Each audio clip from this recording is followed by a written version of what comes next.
ভাইরানা জওয়ান তরুণেরা আব্বারা ও নবী পাকের উম্মতীরা আমার রাসূলের দিবানারা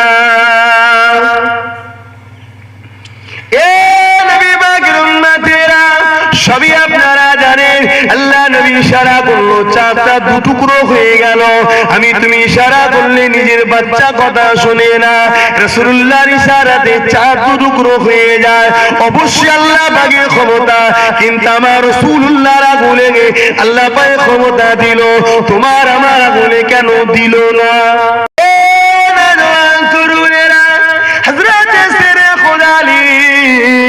আমার রাসূলুল্লাহ আমার রাসূলে সাল্লাল্লাহু আলাইহি ওয়াসাল্লাম সেরে খোদা দি চলতে মাথা দিয়ে এমন করে ঘুমিয়ে পড়লে আল্লাহ নবী আসরের নামাজটা আগে আদায় করলে আল্লাহ নবী নামাজ আদায় হয়ে গেছে কিন্তু হযরত আলীর নামাজ কখন আদায় হয়নি এই ইতিহাস আপনারা সবই জানে কিন্তু আল্লাহ নবী ইশারা করলো সূর্যটা উঠে বলল বিশ্বে মানুষেরা সব দেখতে লেগেছে অবাক হতে লেগেছে মুহাম্মদ ইশারা করছে সূর্য উঠছে মুহাম্মদ ইশারা করছে চাঁদ হচ্ছে মুহাম্মদ গায়ে হাত বুলিয়ে দিচ্ছে মরা মানুষ জিন্দা হয়ে যাচ্ছে এই দুনিয়া মানুষেরা আমার রাসূলকে খোদা না জেনে ফেলে আমার রাসূলকে আল্লাহ না মনে করে তাই আমার আল্লাহ জানিয়ে দেন হাবিব বলে দেন আপনি খোদা না আল্লাহ নয় আপনি একটা মানুষ এরা জওয়ান তরুণেরা আব্বারা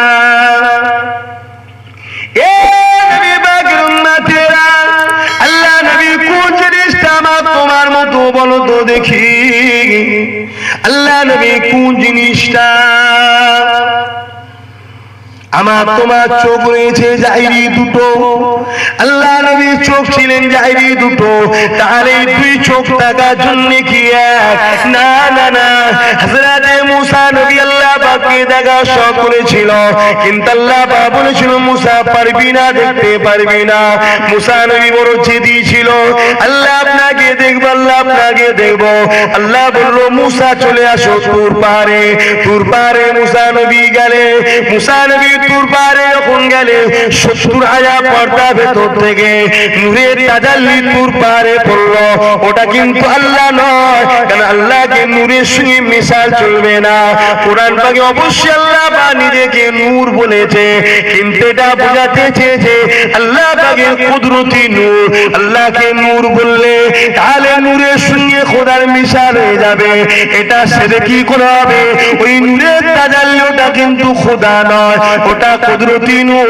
আল্লাহ পাকের রহমতি নূর ওই নূরের তাজাল্লিতে তুর পাহাড়টা পুড়ে গেল মুসা নবী অজ্ঞানে গড়িয়ে গড়িয়ে জমিনে নেমে গেল নিচেতে নেমে গেল তুর পাহাড়টা পুড়ে ছাই হয়ে গেল যেটা আমার আপনার জন্য এখন সুরমা ব্যবহার করা হয় তরুণেরা কিন্তু আমার নবী পাক যখন সিদরাতুল মুনতাহা থেকে আগে যেতে লাগলো হযরত জিবরাইল দাঁড়িয়ে বললে আল্লাহ নবী বললেন জিবরাইল क्यों तू रुक गए जिब्राइल बोलते लगे या रसूल अल्लाह हबीब अल्लाह आगे एक नूर है उस नूर की तजल्ली से मैं जिब्राइल जल जाएंगे इससे अगर एक कदम आगे भी गए अल्लाह नबी बोलते लगलें जिब्राइल तुम ये तो नूरे तैरी अल्लाह पाक फरिश्ता दियो के नूर द्वारा तैरी করেছে ওই সময় আল্লাহ নবীকে জিবরাইল বলেছিলেন ইয়া রাসূলুল্লাহ হাবিবাল্লাহ আগে যে নূর আছে ওই নূরের তাজাল্লি সহ্য করার মতো একটি মাত্র আল্লাহ পাক নূর বানিয়েছে যার নাম আল্লাহ পাক নিজে রেখেছে নূরে মুহাম্মদ রাসূলুল্লাহ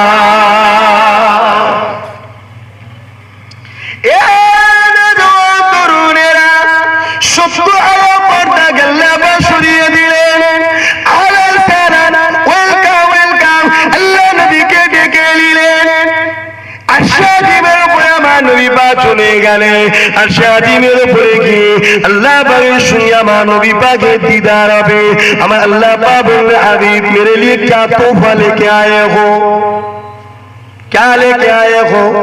আল্লাহ পাকের সামনে আমার রাসূল বললেন, আল্লাহ পাক এমন একটা জিনিস আপনার জন্য নিয়ে এসেছি, যে জিনিস থেকে আপনি পাক, যে জিনিসটা আপনি কাউকে কোনোদিন দেবেন না, যে জিনিসটা থেকে আপনি পাক। কি জিনিস নিয়ে এসছো হাবিব? আল্লাহ তো সামিউম বাসীর, আল্লাহ তো আলিমুল গায়ব, আল্লাহ পাক তো সবই জানে। তাও যদি কথাবার্তা না হতো আমি তুমি কি করে জানতাম? এই জন্য কত পতন হচ্ছে। আমার রাসূলুল্লাহ সঙ্গে সঙ্গে আল্লাহ পাককে দেখে আল্লাহ পাককে সিজদা দিলে। আমি এই তোফা নিয়ে এসেছি, এইটা কোনোদিন আল্লাহ দেবে কাউকে? আল্লাহ কাউকে সিজদা দেবে?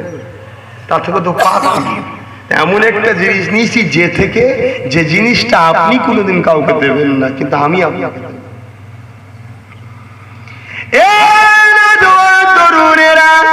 আল্লাহ পাক আমার নবী পাক দেখছেন, নবী পাক আল্লাহ পাক দেখছেন। আল্লাহ দেখা কুদরতি দেখা, আমার তোমার মতো দেখা ভেবো না, ঈমানটা চলে যাবে কেমন জানি না। যেদিন আল্লাহ পাককে দেখবো সেদিন বলতে পারবো কেমন, তবে কেউ কাউকে বলতে পারবে না, নিজে থেকে অনুভব শুধু করতে পারবে। আল্লাহ বা নবীকে দেখছে, নবীকে আল্লাহ পা দেখছে, এমন করে দুজনে বিছখানে আর কেউ নাই। কি জন্যে না হাবিব আমার তোমার বিছখানে তৃতীয় কেউ যেন না থাকে। তৃতীয় আর একজন কেউ থাকলে সেও কথা বলবে, তার দিকে নজর যাবে। হাবিব যতক্ষণ তুমি আমার কাছে থাকবে ততক্ষণ আমি আল্লাহ শুধু তোমায় দেখবো, তোমায় দেখবো, তোমায় দেখবো, আর তুমি শুধু আমাকে দেখবে। এই দুই চোখ এক হলো, এই দুই চোখ এক হলো। তাহলে চোখ তো জাহিরি দেখছি, দুটো কি এক? আল্লাহ রসুলের চোখ আর আমাদের চোখ এক হলো।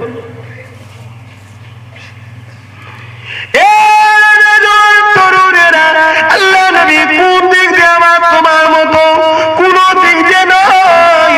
আল্লাহ নবী ঘুমায়, আমি তুমি ঘুমায়। আমি তুমি জুম্মার দিনে দেখবেন মসজিদে গেলে বেশি বেশি ঘুম ধরে, কারণ আল্লাহ ঘরটা বেশি ঠান্ডা, ঠিক না বেটি? এই জন্যই তো একদল লোক বেরিয়েছে বুঝকা বুঝকিলে শুধু মসজিদে শুধু ঠান্ডা জায়গায় ঘুম ভালো হবে। আছে নাকি আপনার দেশে? হ্যাঁ, এখানেও ভূত ঢুকেছে, সর্বনাশ। মসজিদে শোয়া খাওয়া রাধা সম্পূর্ণ নাজায়েজ, হারাম, চলবে না। কথা বুঝে আসছে? ওটা আল্লাহর ঘর, সেজদার জায়গা মসজিদ।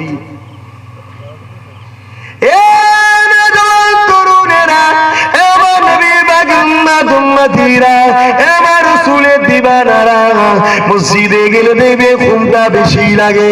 শরিয়াতের মাসলা হলো কেউ যদি ঘুমাতে গিয়ে একবার টলে যায় তাকে উযু করতে হবে, কিন্তু আমার রাসূল পাক সাল্লাল্লাহু আলাইহি ওয়াসাল্লাম সারা রাত ঘুমাতে, সুরামা ঘুমিয়ে ফজরে যখন সময় হতো আল্লাহ নবী জীবনে এমন দিন গেছে সুরামার উঠে উযু না করে ডাইরেক্ট ইমামতি জায়গায় গিয়ে নামাজটা পড়িয়েছে।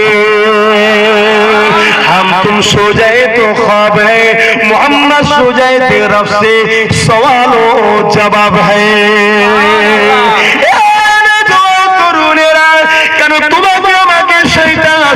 দিতে পারে কিন্তু আল্লাহ নবীর কাছে শয়তান ওয়াসওয়াসা দিতে পারে না।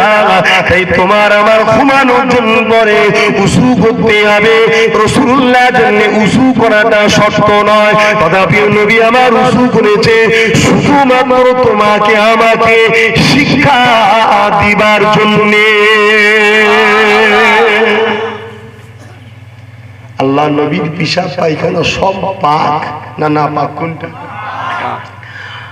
আশরাফ আলী থানভী সাহেব তার নাসরুদ্দিক কিতাবের মধ্যে লিখছে আমার রাসূলুল্লাহর পিশাব পায়খানা সবটাই ছিল পাক এবং নূর। জোরে বলুন সুবহানাল্লাহ। তাই রাসূল যখনই প্রাকৃতিক দুর্যোগে সাড়া দিতেন সেই জায়গায় সঙ্গে সঙ্গে গিয়ে কেউ কিছু দেখতে পেতেন না। আর এক সাহাবী দেখেছিলেন মাসলাই ছিল, পান করেছিল, ওটা হলো রাসূলুল্লাহর মুজিজা। জোরে বলুন সুবহানাল্লাহ। না ওটাও গায়েব হওয়ার কথা, কিন্তু এই সাহাবী ওর ওসিলায় ওর জন্য জাহান্নাম হারাম হয়ে যাবে, এটা একটা মুজিজা। জোরে বলুন সুবহানাল্লাহ।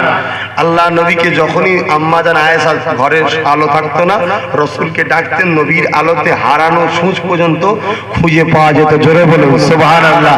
আবার একদিন আম্মা জান আয়েশা বলছেন, আমি রাসূলকে খুঁজতে পাই না, রাত্রিরে দেখছি নবী সিজদায় পড়ে আছে, অন্ধকার। এটা ছিল রাসূলুল্লাহ মুজিজা। জোরে বলুন সুবহানাল্লাহ। কথা বুঝে আসছে? কোন দিক যে নবী বাবার আপনার মতো নাই। আল্লাহ নবীকে কেউ যদি আমাদের মতো মনে করে, সঙ্গে সঙ্গে সে বেঈমান কাফের হয়ে যাবে। সে যত বড় যাই হোক না কেন, যত বড় যে দরবেশ ফকির আব্দাল আলেম উলামা যাইদা বিরোধী না কেন, আমার আপনার হাতে পাঁচটা 10টা আগুন রয়েছে। আল্লাহ নবী দুটো হাতে পাঁচটা 10টা আগুন রয়েছে। আল্লাহ নবী এমন করে বদরের জিহাদের ময়দানেতে এক জিহাদের ময়দানে পানির সমস্যা দেখা দিল, ওযু করবে পানি, আল্লাহ নবী পাত্রের মধ্যে 2টা আগুন পুড়ে দিল। এই 2 আগুনের ভেতর থেকে পানি বেরোতে লাগলো। হে মুসলমান ঘরের ছেলে মেয়েরা, এমন করে এক কুয়ার পানি নুনতা রয়েছে। আল্লাহ নবী নবী দয়াল নবী থুতুটা ফেলে দিল। আজও সেই কুয়ার পানিটা এমন মিষ্টি হয়ে গেল। আমার তোমার মায়ের পেটে আসা, রাসূলুল্লাহর মায়ের পেটে আসা দুটো এক নয়। আমি তুমি মায়ের রেশমে এসেছি, বাপ মায়ের মিলনের ওসিলায় আমার রাসূলুল্লাহ মায়ের পেটে উঠে আব্বা আব্দুল্লাহ মা আমিনার চুম্বনের বিনিময়ের ওসিলায়। আব্বা আব্দুল্লাহ যখন আমিনার ঘরের মধ্যে ঢুকলে, ওই বাসের ঘরে যখন ঢুকলো, আব্বা আব্দুল্লাহ পেশিনাতে নূরে মুহাম্মদ সাল্লাল্লাহু আলাইহি ওয়াসাল্লাম রক্ষিত রয়েছে। আমিনা দিয়ে তাকালো, আমিনা দিবানা হয়ে গেল মুহাম্মদ রাসূলুল্লাহকে নিবার জন্য, গর্ভে ধারণ করার জন্য। আমি আমিনা মুহাম্মদ সাল্লাল্লাহু আলাইহি ওয়াসাল্লামের মা হব। আমি আমিনা ছুটে গেলাম, আমি আমিনা গিয়ে আব্দুল্লাহকে একটা চুম্বন করলাম। যে চুম্বন করলাম, ওই পাসিনার এই নূর মুবারকটা সঙ্গে সঙ্গে আম্মা আমিনার রেহেম মুবারকে চলে এলো।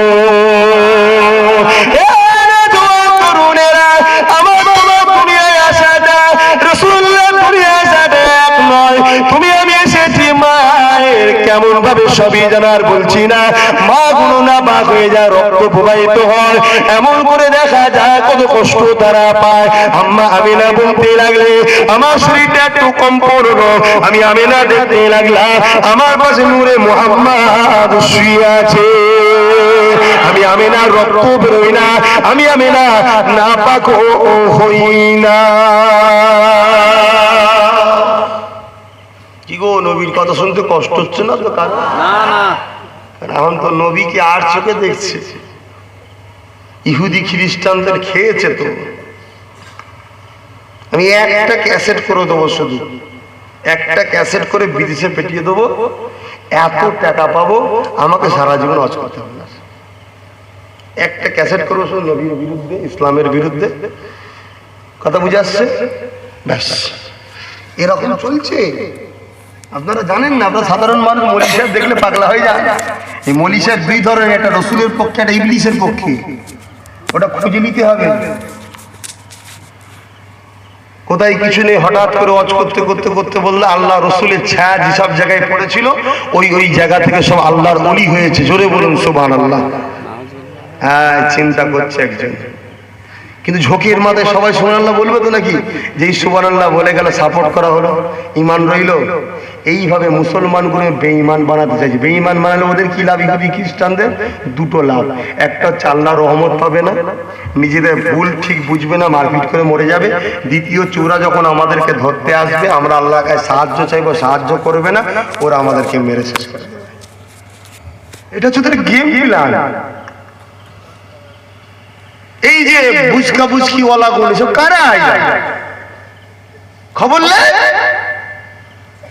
দেখে নাবো এলাকা, নিচু এলাকা খেতে পাইনি, মসজিদ দেখলে জান ঠান্ডা হয়ে যাবে।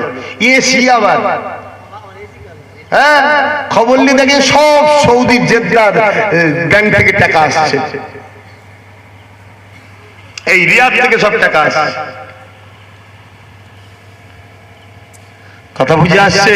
এইসব গুলো বলি বলি ভাই আমার উপরে চাপ, আর ওই জন্যই আমার অজগুলো কেটে কেটে বাজারে ছড়া, যাতে পচানো যায় আব্বাসকে। আপনাদের এখানে এসছে তো নাকি? সব সব ভেঙে দিই, সব জানেন তো আপনারা, সব বলে দিচ্ছি তো, সব বলে দিচ্ছি তো আগে যে কি ব্যাপার হয়েছে না হয়েছে। যে না আপনাদের কারো ইখতিলাফ আছে? যদি ইখতিলাফ থাকে বলেন, আমি কি বলেছি সেটা বলে দেবো আজকে। আমি ভাই এই বুঝাতে চেয়েছি। হ্যাঁ, এখানকার এই গ্রামের মানুষ কারা কারা যেটা হাত তোলেন তো? এই গ্রামের মানুষ কারা কারা যেটা হাত তোলেন? আলহামদুলিল্লাহ। আপনার তো কথা হচ্ছে, আপনারা তো এই গ্রামের মানুষরা শোনেননি কথা, কোনো ব্যাপারটা কি?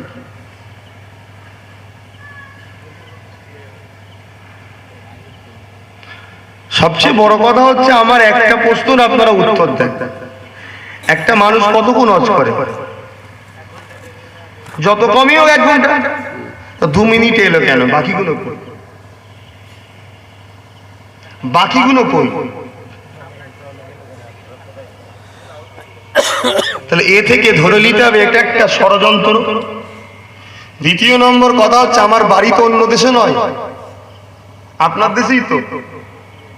তাহলে সমস্যা হয় একবার জিজ্ঞেস করে নিও তো দরকার, যে এই ব্যাপারটা হয়েছে কিছু বুঝতে পারছি না, কি ব্যাপার। মুনাফিকের একটা আলামতের মধ্যে একটা আলামত হচ্ছে কিছু জিনিসকে ভেরিফাই না করে সেটা সমাজে প্রচার করা। এটা হচ্ছে মুনাফিকের একটা আলামত। কোন দিক দিয়ে তো পারেনি, লাস্টে পেয়েছে একটুখানি, আব্বাস সিদ্দিকী নূরের তৈরি, ব্যাস। হাটে বাজারে শহরে ঘাটে, ও চাচা দেখছো তোমরা হুজুর কি কয়, দেখো কি সব বকছি না গো, তোমাদের আব্বাস সিদ্দিকী হুজুর হুজুর। সাধারণ লোক, মাঠে খাটা লোক, ব্যবসা বাণিজ্যের দোকানদার লোক মহব্বত করে। কি ব্যাপার রে? হ্যাঁ, হুজুরের ছেলেরা বলে বললো কি ব্যাপার, কি সমস্যা হলো? মাথা ফাথা খারাপ হয়ে গেল নাকি? হয় ওর ইমানটা গেল।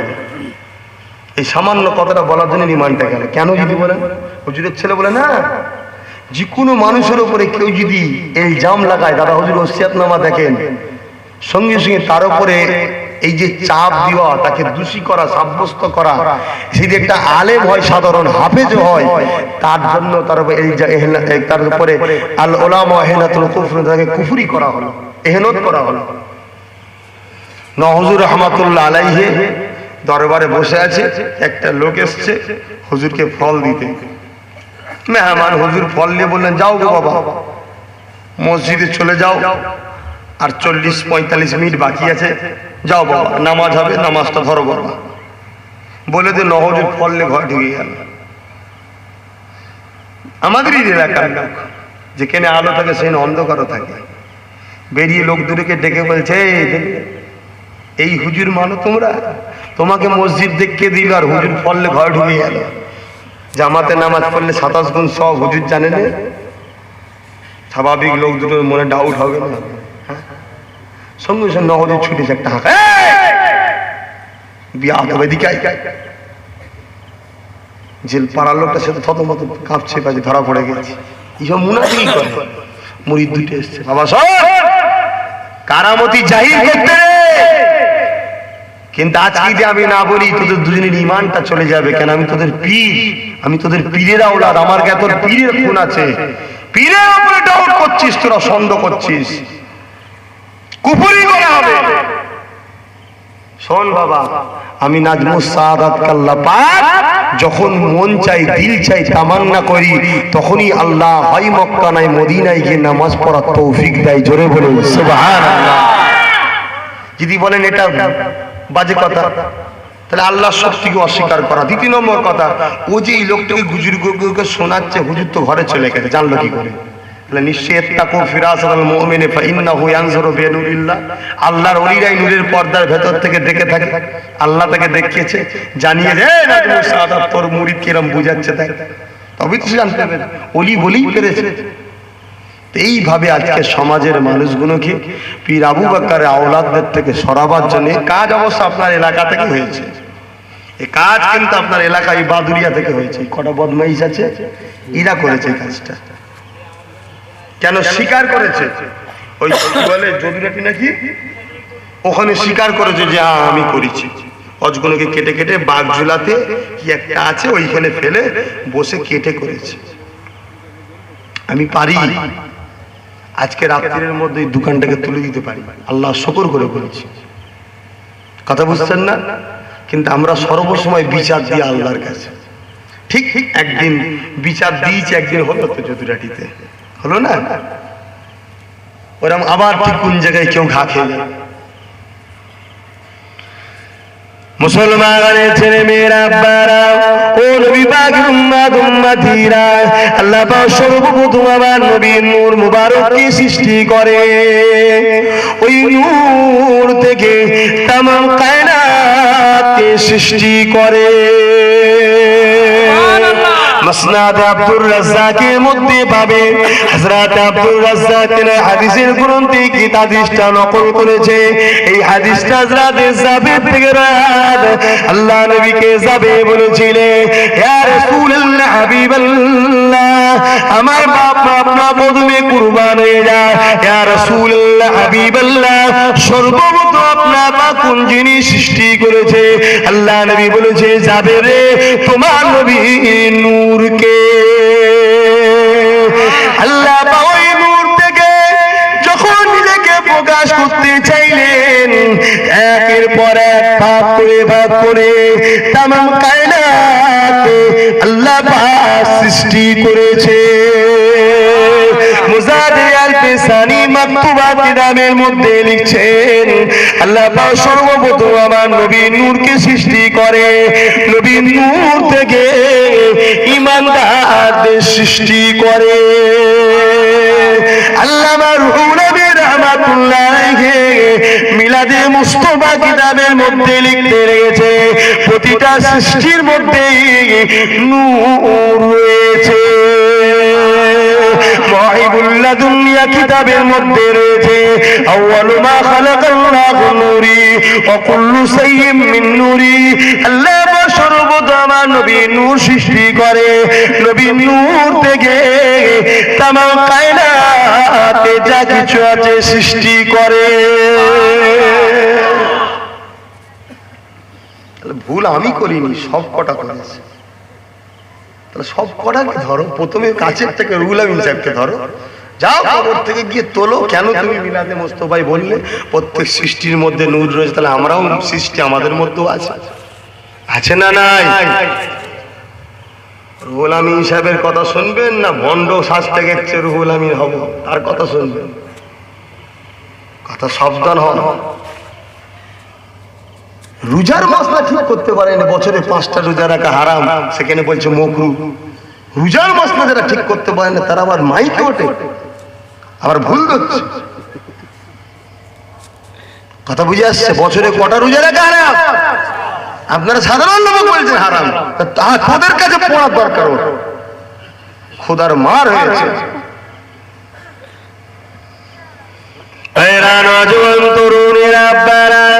এইভাবে সমাজের জমিনে আমাকে খারাপ করার জন্য ওয়াহাবিদের সঙ্গে, আহলে হাদিসের সঙ্গে, জামাত ইসলামের সঙ্গে, সরাসরি তাবলীগ জামাতের সঙ্গে হাত মিলিয়ে দিয়ে এমন করে আমাকে সমাজের বুকে নষ্ট করতে চাইছে। যখন কলিকাতায় বাহাস হবার কথা ছিল একটা কথার উপরে, সরাসরি তাবলীগ জামাত বেদাতে সাইয়্যা, যার বাংলা মানে হচ্ছে সরাসরি তাবলীগ জামাত নতুন খারাপ দল। আমি বলেছিলাম এই কথাটা কিন্তু আমার না, দেওবন্দ থেকে ফতোয়া বেরিয়েছে। কথা বুঝলেন?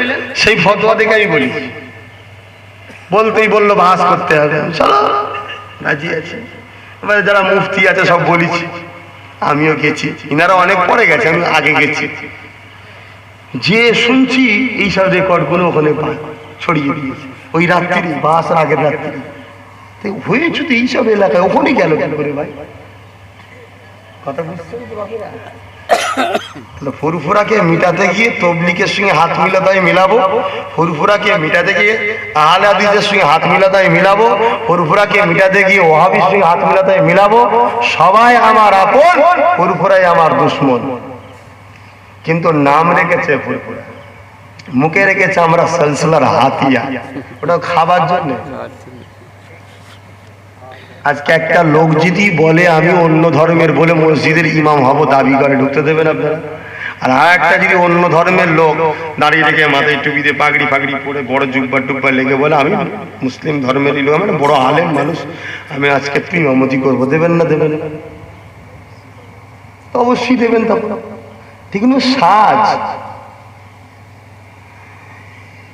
আমার আব্বারা নওজওয়ান তরুণেরা, এ নবী পাকের উম্মত উম্মতিরা, এ তরুণেরা মানুষেরা, তোমাদের জন্য মুফতি নুরুল্লাহ আমিনী সাহেব রয়েছে, এনার সঙ্গে কথাবার্তা রাখো।